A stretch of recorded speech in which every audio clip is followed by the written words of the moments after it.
نكمل الكلام عن حرف اليوتا. قلنا انه ممكن يكون يه ساكنة، يعني زي الواي في الانجليزي، مثلا في يس او في يانج، ده حرف يوتا، يبقى هنا يعتبر ساكن. عندنا مثال في القبطي، اقروا ديت، يوم، هنا ليه ساكنة وعليها ضمة، يوم. يوم دي معناها بحر، بتفكركم بإيه؟ بتفكركم بكلمة يم في اللغة العربية. طب مين واخد من مين؟ احنا قلنا احنا اللغة الأقدم، وبعدين هنلاحظ ان في القرآن لما كان تيجي سيرة البحر، إذا كان البحر ده في مصر يسميه يم، في غير مصر ما يسموهوش يم. فمعنى كده ان الكلمة ديت متاخدة من اللغة القبطية او اللغة المصرية اللي هي كلمة يم. طبعا احنا اعتبرناه حرف ساكن عشان جاء بعده حرف متحرك، يبقى ده ساكن والاوميكرون حركته.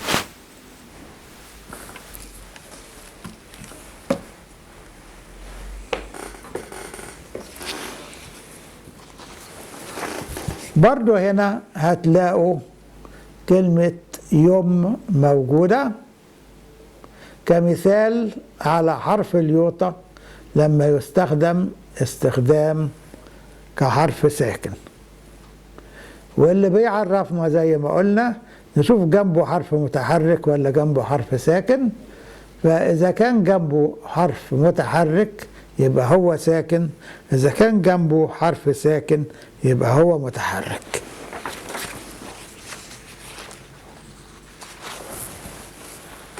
نرجع تاني للورقة ديت، هنلاقي اليوتا هنا جنبها ساكن في كلمة نم. كلمة نم يبقى اليوتا فيها متحرك علشان جاء بعد حرف ساكن أو بين حرفين ساكنين. يعني متحرك يعني زي الكسرة، لما نقول نم تبقى نون كسرة ميم، إنما لما نقول يوم تبقى يه ميم.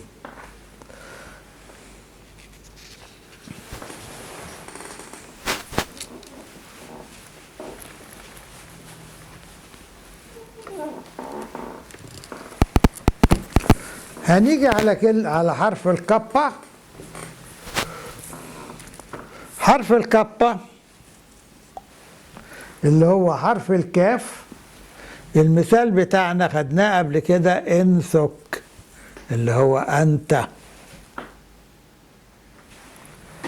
بعد كده هنيجي على حرف اللولا. قلنا اسمه لولا او لولا او لفلا. المثال بتاعنا الكلمة دي، حرف اللولا. مين يقراها؟ ثال. زمان كانت بتتقري تل ومعناها تل، يعني جبل صغير. يبقى كلمة تل دي كلمة أصلها كلمة مصرية قديمة أو كلمة قبطية. هنيجي بعد كده على حرف المي اللي هو حرف الميم، وهسهل لكم الموضوع، نكتب كلمة مينا اللي هو الاسم الشائع، هتبقى كده مي إيطا تبقى مي، ني ألفا تبقى نا، يبقى بتتكتب كده كلمة مينا. اللي اسمه مينا يحفظ بقى اسمه باللغة القبطية.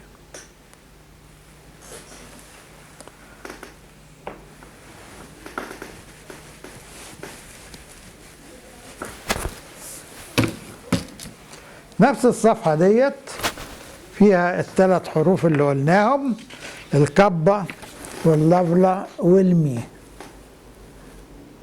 عندنا أول كلمة انثك معناها أنت، تاني كلمة ثال أو ثل معناها تل، تالت كلمة مينا اللي هي الاسم الشائع بين المسيحيين الأيام دي.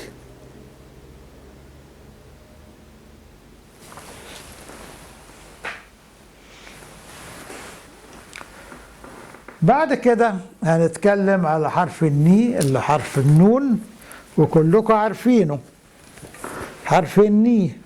وبرضه هجيب المثال من الأسماء، كلمة مارينا، مارينا. مية ألفا تبقى ما، مش هنقول ما بقى هنا لأن الاسم بيقول ما. وبعدين الره تبقى مار، نحط الكسرة اللي هي اليوتا تبقى ماري، والنون ألف تبقى مارينا. مية ألفا رو يوتا نية ألفا. يبقى اللي اسمها مارينا تعرف الاسم بتاعها شكله ايه.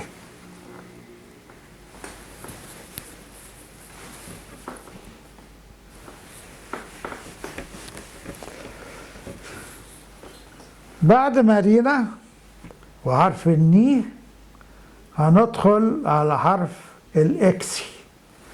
قلنا انه زي الاكس في الانجليزي، فاحنا لو عايزين نكتب كلمة تاكسي هنكتبها كده. صحيح ما كانش في عندنا في القبطي زمان كلمة اسمها تاكسي، انما دي دخلت في كل لغات العالم. ما فيش داعي ان احنا نخترع كلمة جديدة تأدي المعنى ده. المفروض في كلمات معينة بقت دولية ونستخدمها زي ما هي. يبقى عايزين نكتب تاكسي، مش هنكتبها كده تاف ألفا كابا سيما يوتا، لا احنا عندنا بدل السيما يوتا الحرف ده اللي هو الاكسي نكتبها بيه، يبقى دي تاكسي. وبعدين عندنا كلمة زوكسا كلنا عارفينها، فيها برضو الحرف ده اللي هو الاكسي كأحسن مثال يعرف لنا الحرف ده، لأن كلنا عارفينه وبنقول زوكسا مجد، زوكسا باتري مجد للآب. لو هم بيترجموها المجد للآب، إنما الحرفية بتاعتها مجد للآب. طبعا غلط خالص إن الإنسان يترجم ترجمة حرفية.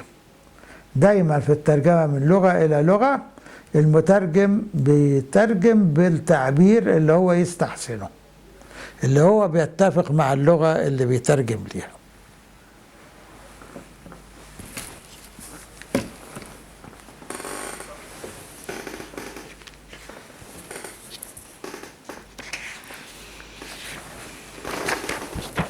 هنا عندنا الورقة فيها نفس الكلمات اللي تونا قايلينها. فوق في أول سطر كلمة مارينا اسم علم، اسم علم بالإنجليزي بيسموه proper noun. وبعدين بعد كده حرف اكسي، هو الحقيقة اسمه في اليوناني كسي، بس الآباط زودوا له ألف في البداية وقالوا اكسي. إنما لما نيجي ننطقه جوه كلمة بيبقى كاف سين من غير ألف، كسي. زوكسا مش ذو إكسا، زوكسا على طول. وتحت هتلاقي كلمة تاكسي اللي قلنا احنا لو حبينا نستخدم كلمة تعبر عن التاكسي هناخدها من لغة أجنبية بنسموها لون ويرد، لغة كلمة مستعارة من لغة أخرى.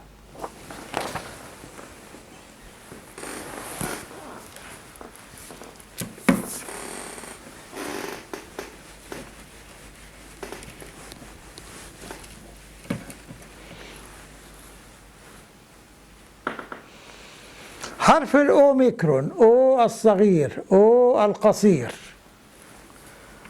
اتكلمنا عنه قبل كده وقلنا أنه يشبه الضمة. عندنا مثال جميل، أنون معناه نحن. عندنا مثال تاني، إمون معناه لأ. وديت من أوائل الكلمات اللي الطفل بيستخدمها بعد ما بيتعلم ماما وبابا. بيتعلم إمون عشان يعبر عن شخصيته وإن هو ليه حق الرفض. الأطفال بتبقى أشجع مننا وبتقدر تقول لأ، إنما للأسف ساعات كتيرة الكبار ما بيقدروش يقولوا لأ لاعتبارات كثيرة. بعد كده عندنا حرف البي.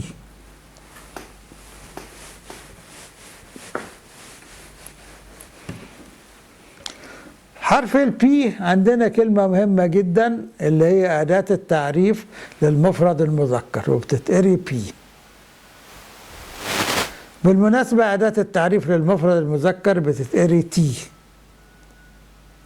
والجمع بتتقري ني.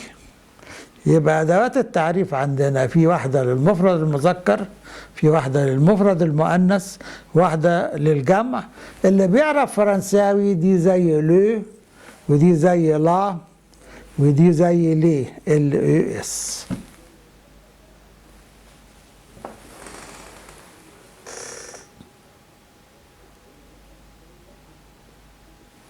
بعد كده ننتهزها فرصة برضو ونقول إن أداة التعريف في اللغة القبطية ليها اختصار، فبي بتختصر تبقى إب.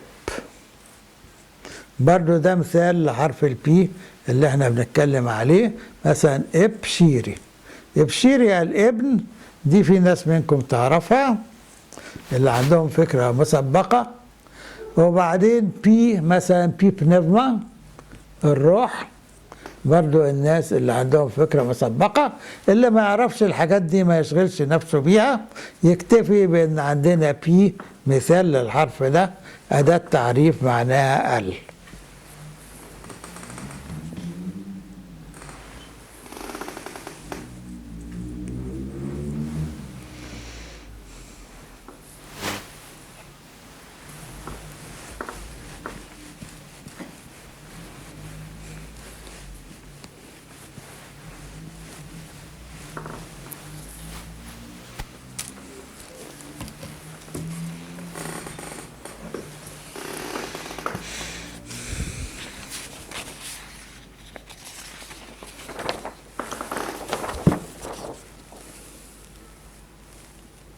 هنا في الورقة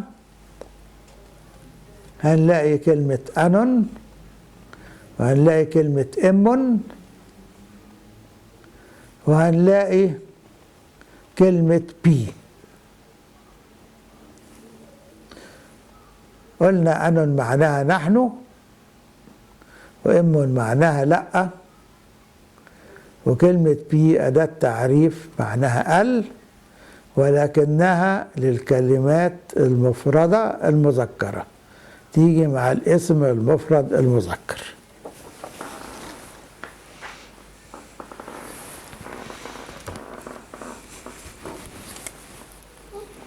بعد كده هندخل على حرف رو، وانا عندي مثال جميل قوي يا ريت كلكم تحفظوه. ادي حرف الرو اللي هو مارون. مارون معناها يلا بينا، هيا بنا. لما الواحد ينوي يعمل اي حاجة وبيكلم الجماعة اللي معاه يقول لهم هيا بنا او يلا بينا. مارون.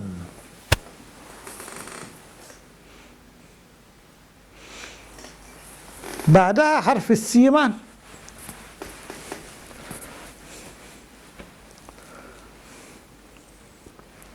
المثال بتاعنا سمسم. سمسم اللي هو السمسم بتاعنا، سمسم. عندنا مثال تاني انثوس. انثوس يعني هي. يبقى احنا خدنا دلوقتي انك انا، وانثك انت، وانثو انت. وخدنا هو اللي هي انثف هو، وانثوس اللي هي.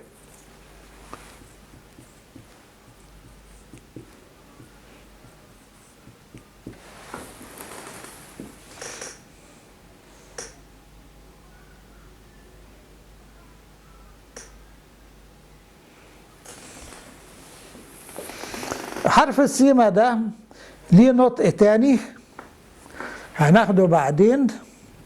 في بعض الكلمات اليونانية بيتنطق زين لو جاء قبل حرف الميم، زي كلمة كوزموس وكلمة أسبازموس، مش هنديه دلوقتي.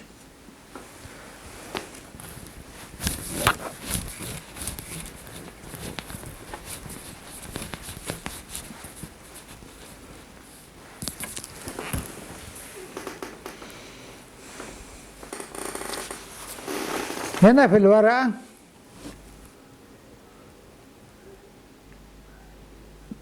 هتلاقوا كلمة مارون هيا بنا، وهتلاقوا كلمة سمسم اللي هي معناها سمسم. بعد كده هندخل على حرف طاف. طاف اللي هو حرف الت أو الطه. امتى يكون طه؟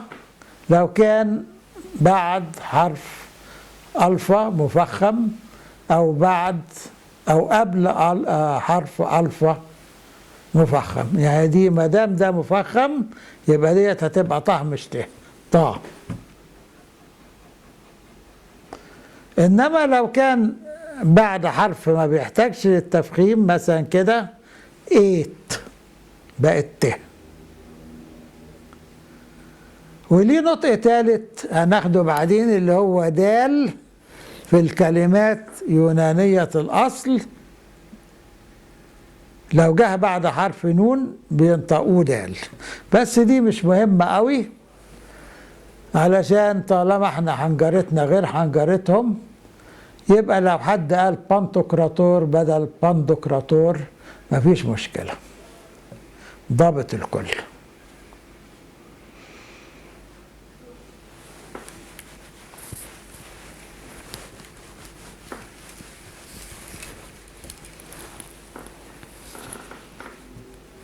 مثال تاني ميت. ميت ديت مش لحمة، دي معناها 10، 10 يعني، لحرف الطاف لما يتنطق ت.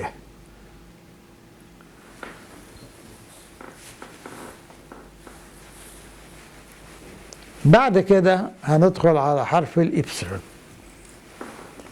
قبل كده قلنا حرف الإبسلون ليه نطقين، ممكن يتنطق زي ليه، كلمة زي نين هتتقري كده نين، زي الإنجليزي NEEN، يبقى اتنطق ايه.